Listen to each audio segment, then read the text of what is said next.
Many people, nevertheless, are quite concerned about the global situation, about looming restrictions, totalitarianism.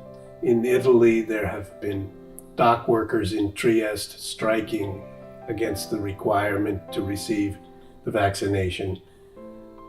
There are many people who feel these times are so confused and so dangerous that they speak about the end of the world. And you said in Christus Vincit, in his inaugural encyclical, E Supremi, St. Pius X, so he was Pope in the first years of the 1900s, so 110, 120 years ago.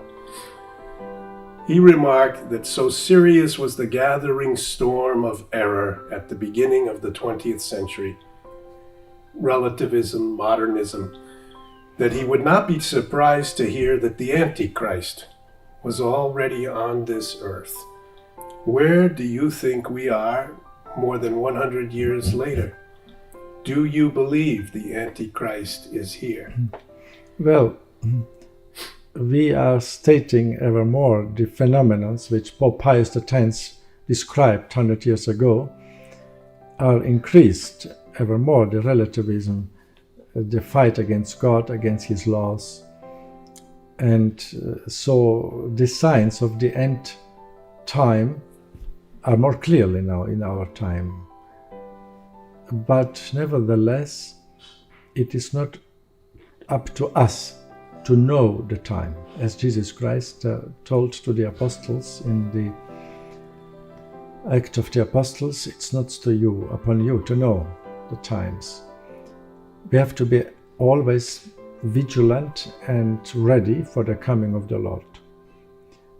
And even though we can observe really signs of a kind of pre-annunciation of some clear signs of the end times, nevertheless, we don't know how long can this last.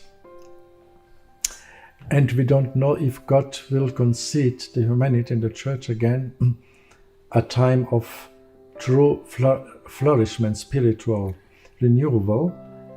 And I believe that God will grant to humanity and to the church a time of really spiritual renewal, and to the church also.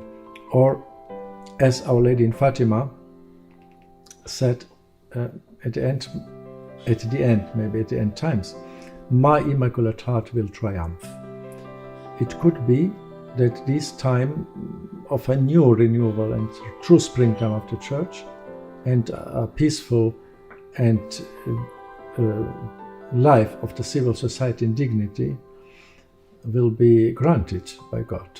Because Our Lady in Fatima said that the Pope should consecrate Russia to my Immaculate Heart. I was just going to ask you. Yes, and then she added, and Russia will convert, but after the consecration.